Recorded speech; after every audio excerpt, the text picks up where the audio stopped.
Hello everyone. Today I'm going to talk about an important political event that recently happened in Cameroon. On April the 4th, 2026, they passed an amendment to bring back the position of vice president.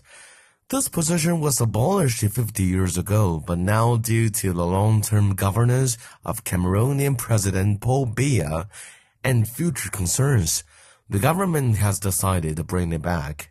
Under this amendment, the vice president will be appointed by the president, and if the president is unable to perform his duties, the vice president will take over the president's position.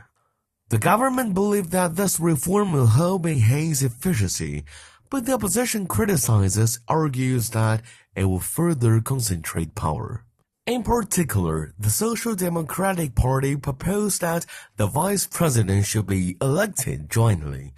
They also hope that the constitution can ensure that the vice president and the president come from the English-speaking and French-speaking communities respectively.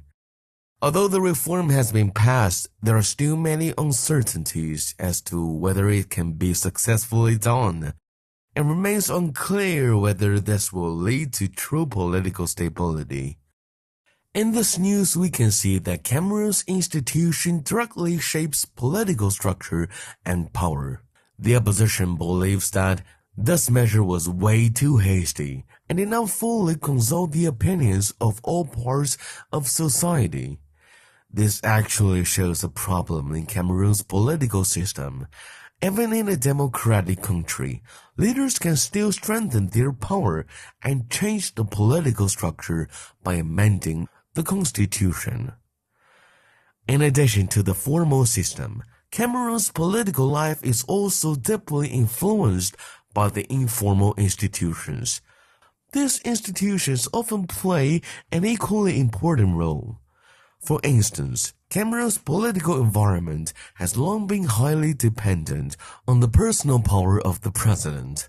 The long-term governance of President Biya itself has formed an informal political culture. Even with the vice president position back, if informal power structures remain unchanged, the reform's impact may be limited. The power to appoint the vice president remains in the hands of the president. Furthermore, Cameroon's bilingual ethnic composition often makes political decisions subject to the interest of certain groups. Politically, the differences between the French-speaking and English-speaking regions have always been a sensitive topic. Although the opposition has proposed to reflect this reality through the election of a vice president, this reform has not truly eliminated social division.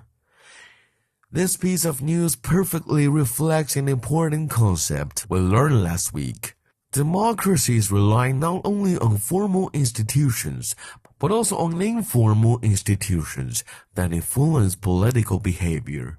At the same time, formal and informal institutions always interact with each other. For Cameroon, the constitutional reform has not fundamentally changed the political landscape dominated by individual leadership. Therefore, we still cannot determine whether this reform will bring political stability.